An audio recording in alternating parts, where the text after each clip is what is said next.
Bismillahirrahmanirrahim. Assalamu alaikum. I hope you all are fine and staying safe and happy. I am your Pakistan Studies teacher, Miss Farheen, and I welcome you all to your Pakistan Studies class. So dear students, जैसा कि आप जानते हैं कि हम agriculture के बारे में पढ़ रहे हैं. लास्ट लेसन में हमने पाकिस्तान में जो मुख्तलिफ मसाइल दरपेश आते हैं जिसकी वजह से फूड प्रोडक्शन इंक्रीज या डिक्रीज हो सकती है, तो हमने उनके ऊपर बात की थी. आज हम role of agriculture in employment generation को डिस्कस करेंगे कि पाकिस्तान से इसको एसोसिएट करेंगे कि पाकिस्तान की इकोनॉमी में एग्रीकल्चर का कितना हिस्सा है, ठीक है, और फिर लोगों को इसमें एम्प्लॉयमेंट हासिल करने में क्या प्रॉब्लम्स हो सकती हैं उसको भी हम डिस्कस करेंगे. ठीक है, गवर्नमेंट की तरफ से कौन सी पॉलिसीज जो हैं वो शामिल हैं इसके अंदर, किस तरीके से वो एम्प्लॉयमेंट को या एग्रीकल्चर की जो एक इंडस्ट्री है उसको फर्दर एनहांस कर सकते हैं. इस तमाम चीज़ों को आज के लेक्चर में हम डिस्कस करेंगे. सो जल्दी से स्टूडेंट लर्निंग आउटकम आज का देख लेते हैं. You will be able to relate the importance of agriculture as an important factor to produce employment in Pakistan. यानी कि पाकिस्तान में ज़राअत का जो शोबा है उसमें रोज़गार पैदा करने में एक अहम अंसर के तौर पर आप इसकी अहमियत को जो है वो बयान कर सकेंगे. तो किस तरीके से एग्रीकल्चर जो है एक इम्पॉर्टेंट इंडस्ट्री है और किस तरीके से ये लोगों को जॉब्स फराहम करी है, हमने इसको डिस्कस करना है. तो सबसे पहले हम एक ओवरव्यू देख लेते हैं इसका. ये चीज़ आप तमाम बच्चे जानते हैं कि पाकिस्तान में जो ज़राअत का शोबा है वो पाकिस्तान की रीढ़ की हड्डी की हैसियत रखता है, यानी कि पाकिस्तान की बैकबोन जो है वो कहलाता है इसकी इकोनॉमी की. ठीक है, तो आप ये भी देख सकते हैं कि इतना एक्सटेंसिव किस्म का इरिगेशन सिस्टम है, तो वो ऐसे ही तो नहीं है ना, क्योंकि बहुत सारे लोग जो हैं वो किसके शोबे से मुंसलिक है, ज़राअत के शोबे से मुंसलिक है. और कितनी परसेंट वर्क फोर्स है इधर? ऑलमोस्ट 37.4% जो वर्क फोर्स है पाकिस्तान की वो कहाँ मौजूद है? वो ज़राअत के शोबे में ही मौजूद है. और ये आपकी जीडीपी के अंदर कितना कंट्रीब्यूट करता है? ये 22.9% जो है जीडीपी में कंट्रीब्यूट करता है. इसके अलावा और बहुत से शोबे हैं जो कि पाकिस्तान की इकोनॉमी को सपोर्ट करते हैं, लेकिन ज़राअत का एक बहुत अहम हिस्सा है.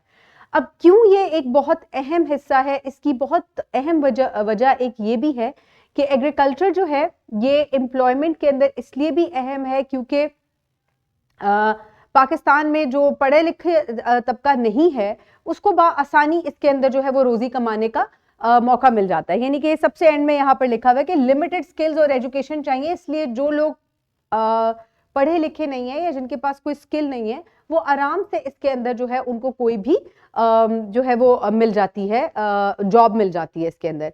इसके अलावा बहुत सारे जो पाकिस्तान के इलाके हैं, चाहे वो रूरल एरियाज हैं या चाहे अर्बन एरियाज हैं, कहीं ना कहीं आपको फार्म्स जो हैं या पाकिस्तान की जो एग्रीकल्चर है उससे रिलेटेड जो है आपको कोई ना कोई सेक्टर जरूर मिलेगा. इसके अलावा it is a labour incentive sector requiring many workers to produce output. इसके अलावा ये मेहनत तलब जो है वो शोबा है, बहुत सारे लोग दरकार है इसके लिए और बड़ी कड़ी मेहनत करनी पड़ती है इसके अंदर. सो अक्सर आप देहातों में देखते हैं कि इवन खवातीन जो है वो भी इस शोबे से जो है वो मुंसलिक है. मैंने तो अक्सर देखा है, कभी आप गाड़ी में सफर करें और किसी रूरल एरिया से आप गुजरें तो आपको नजर आता है कि अक्सर खवातीन कपास चुग रही होती हैं. तो आप ये देखें कि ना सिर्फ मर्द हजरात बल्कि खवातीन भी इस शोबे से, ज़राअत के शोबे से मुंसलिक है. तो अब आगे हम देख लेते हैं कि ये किस टाइप की जो है आपको एम्प्लॉयमेंट या रोजगार जो है वो फराहम कर सकता है. इसको हम दो जो है वो हिस्सों में डिवाइड करेंगे. दो टाइप की आपको एम्प्लॉयमेंट फराहम करता है. Number one is called direct employment, यानी कि डायरेक्ट एम्प्लॉयमेंट उन लोगों को रेफर करती है या उस एम्प्लॉयमेंट को रेफर करती है जिसमें लोग डायरेक्ट इसके साथ एसोसिएटेड है, जिनमें आप फार्मर्स कह सकते हैं, टेक्नीशियंस कह सकते हैं, जो भी फार्म में काम करने वाले या खेतों में काम करने वाले लोग हैं वो तमाम इससे डायरेक्टली एसोसिएटेड है. तो उसको तो हम कह सकते हैं कि डायरेक्ट एम्प्लॉयमेंट के लोग हैं. इसके अलावा इनडायरेक्ट एम्प्लॉयमेंट भी है. इनडायरेक्ट एम्प्लॉयमेंट किस चीज को कहा जाता है? कि ऐसी इंडस्ट्रीज जो कि एग्रीकल्चर को सपोर्ट करती हैं. अब इसमें क्या आ जाता है कि लेट्स सपोज एक ट्रैक्टर बनाने वाली इंडस्ट्री है, ठीक है. अब ट्रैक्टर अल्टीमेटली कहाँ इस्तेमाल होगा? आप सड़कों पे तो उसको इस्तेमाल नहीं करेंगे ना, उसको अपने खेतों में इस्तेमाल करना है. तो वो भी ज़राअत का एक शोबा हो गया. तो ये लोग क्या है? ये इनडायरेक्टली ये लोग भी ज़राअत के शोबे से ही मुंसलिक हैं. इसके अलावा जो भी और अदवायात बनती हैं स्प्रे के लिए, इसके अलावा जो मुख्तलिफ केमिकल फर्टिलाइजर्स जहां जिन इंडस्ट्रीज में जनरेट होते हैं, ये इनडायरेक्ट एम्प्लॉयमेंट है जो कि ज़राअत के शोबे से ही मुंसलिक है। तो इस तरीके से एक बहुत बड़ी वर्क फोर्स जो है वो ज़राअत के शोबे से मुंसलिक है, चाहे वो डायरेक्टली हो या इनडायरेक्टली हो। तो सबसे पहले हमने टाइप्स देख ली, अब आगे चल के हम उन मुश्किलात की या चैलेंजेस की बात करते हैं जो कि एम्प्लॉयमेंट जनरेशन की वजह से के अंदर जो है वो फेस करनी पड़ सकती हैं। तो आप किस तरीके से एम्प्लॉयमेंट को एनहांस कर सकते हैं, अगर आपके पास ये प्रॉब्लम्स ना हो तो आपकी एम्प्लॉयमेंट खुद ब खुद इसके अंदर बढ़ जाएगी, ज्यादा से ज्यादा लोग इसकी तरफ अट्रैक्ट होंगे। लेकिन अट्रैक्ट ना होने की क्या वजूहात हैं कि फार्म्स के साइज जो हैं वो बहुत स्मॉल हैं। पाकिस्तान में लोगों के पास फार्म्स के साइज इतने छोटे हैं, इतने कम हैं कि वो कोई भी हैवी मशीनरी या कोई मॉडर्न टेक्नोलॉजी जो है इसके अंदर नहीं जो है वो इन्वेस्ट कर सकते या उसको जो है नहीं इस्तेमाल कर सकते। उनको वही ट्रेडिशनल मेथड्स यूज करने पड़ते हैं क्योंकि फार्म साइज कम है। जितना बड़ा फार्म साइज होगा आप उतना ज्यादा जो है उसके अंदर जो है मुख्तलिफ टेक्नोलॉजीज को या मुख्तलिफ मशीनरीज को इस्तेमाल कर सकते हैं। तो एक तो ये वजह हो गई। उसके अलावा लिमिटेड एक्सेस टू टेक्नोलॉजी, एक और वजह यह भी है कि पाकिस्तान में अभी भी लोग जो हैं क्योंकि उनके अंदर अवेयरनेस कम है और इसके अंदर पढ़ा लिखा ना होने की वजह से they do not adapt to the new technologies, या उनको वो टेक्नोलॉजी जो है मैसर नहीं है या वो बहुत एक्सपेंसिव है, जिसकी वजह से लोग इसके अंदर एम्प्लॉयमेंट जो है वो आपको कम देखने को मिलेगी। Another thing is climate change. अब क्लाइमेट चेंज किसको कहते हैं कि बहुत सी वजूहात इस चीज के सामने भी हैं कि मौसम जो है ये या बहुत ज्यादा सर्द हो जाता है या बहुत ज्यादा गर्म हो जाता है। तो लोगों को इस बात का डर होता है कि चलें अगर हम खेती बाड़ी या कोई अपना फार्म शुरू भी कर लेते हैं। आप ये बात जानते हैं कि एग्रीकल्चर में सिर्फ ज़राअत का शोबा नहीं आता, यानी कि सिर्फ जो है वो खेती बाड़ी नहीं आती, बल्कि जो एनिमल रेयरिंग है, लाइफ स्टॉक भी है, वो भी इसके अंदर शामिल है। तो ये चीज लोगों को इसलिए परेशान करती है, वो इसलिए इसकी तरफ ज्यादा नहीं या एम्प्लॉयमेंट हासिल करने में या रोजगार यहाँ इसलिए उनके लिए हासिल करना मुश्किल हो जाता है। वो इस बात से डरते हैं कि अगर लेट सपोज वो खेत में काम करेंगे, कल को बारिशें ज्यादा हो गई तो सैलाब आ जाएगा, उनकी सारी खेती खराब। जानवर अगर उन्होंने पाले हैं उनके अंदर कोई बीमारी आ सकती है।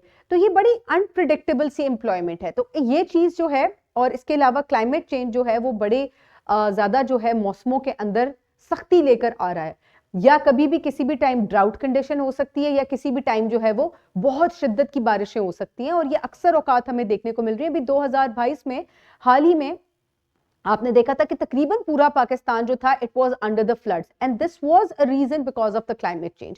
तो ये भी एक रीजन है जिसकी वजह से लोग इस शोबे में काम करने से डरते हैं।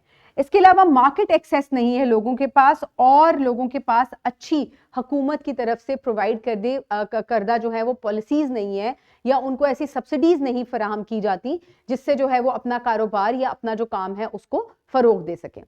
अच्छा जी, अब गवर्नमेंट पॉलिसीज की अगर बात की जाए तो मैंने पिछले अभी जो हमने अभी ये चेक पढ़ा है पॉइंट, तो उसमें हमने कहा कि बहुत अच्छी सब्सिडीज नहीं दी जाती, लेकिन फिर भी गवर्नमेंट जो है जितना हो सकता है उस हद तक जो है गवर्नमेंट ट्राई कर रही है, और उसने ऐसी पॉलिसी स्टार्ट की हुई है जिससे लोगों को या फार्मर्स को वो मैक्सिमम जो है वो बेनिफिट प्रोवाइड कर सके। तो उसमें वो क्या करते हैं कि वो लोगों को ऐसे आसान कर्जे देते हैं जिसकी मदद से वो खाम माल या बीज वगैरह या चीजें जो है खरीद कर और अपनी खेतों में काम करना शुरू कर सकें। तो ये आसान कर्जे हो गए। इसके अलावा they are also investing in R&D। R&D क्या होता है, किसी को पता है जी?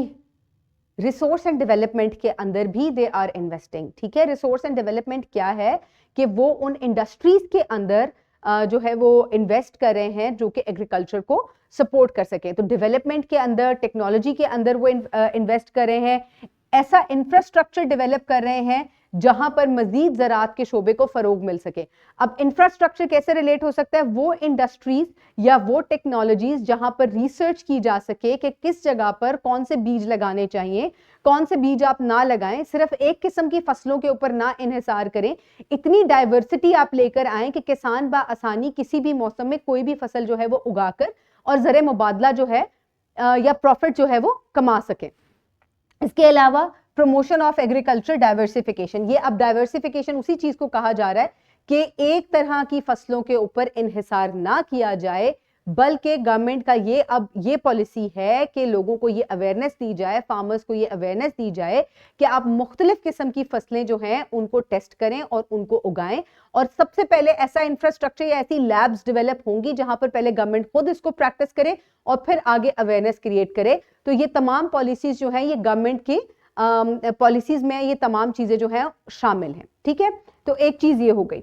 तो आज के लेसन में हमने क्या चीज पढ़ी कि किस तरीके से लोग जो हैं वो एम्प्लॉयड हैं, ज़राअत के शोबे से मुंसलिक हैं, और उनको फिर किस किस किस्म के चैलेंजेस का सामना करना पड़ता है, और अगर उनको किसी भी किस्म के चैलेंजेस का सामना करना पड़ता है तो फिर गवर्नमेंट जो है उनको किस तरीके से रिलीफ फराहम जो है वो करती है। क्योंकि पाकिस्तान के बहुत बड़ा जो एक वर्क फोर्स है वो कहाँ काम कर रही है, वो ज़राअत के शोबे में काम कर रही है, फिर वो चाहे जानवरों को फार्म्स में काम करना हो या फिर खेतों में काम करना हो। तो बहुत सारे लोग जो हैं वो इससे मुंसलिक हैं। अगर आप लोगों का कोई क्वेश्चन हो, जिन बच्चों ने लेट ज्वाइन किया है, कोई क्वेश्चन है तो आप मुझसे भी पूछ सकते हैं। आज का टॉपिक जो है मैंने उसको एक तरीके से ओवरव्यू भी कर दिया कि हम एम्प्लॉयमेंट से किस तरीके से लोग मुंसलिक हैं, ज़राअत के शोबे में किस तरह मुंसलिक हैं, आज हमने उसको डिस्कस किया।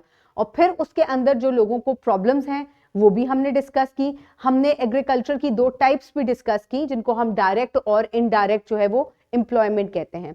ठीक है, और इसके अलावा जो गवर्नमेंट पॉलिसीज हैं ज़राअत के शोबे के लिए, या लोगों को मैक्सिमम जो है इस तरफ अट्रैक्ट किया जाए, तो वो भी हमने उसको भी डिस्कस किया। अगर आपका कोई क्वेश्चन है तो please do ask me. I hope आप लोगों को ये समझ आ गई होगी। Do read it out. इससे रिलेटेड जो है क्वेश्चन बैंक इसी टॉपिक के साथ अटैच होगा। Please do complete it, it will help you out in doing your exam और preparing for your exam. I'll see you in the next lesson. Have a great day. Thank you so much and Allah Hafiz.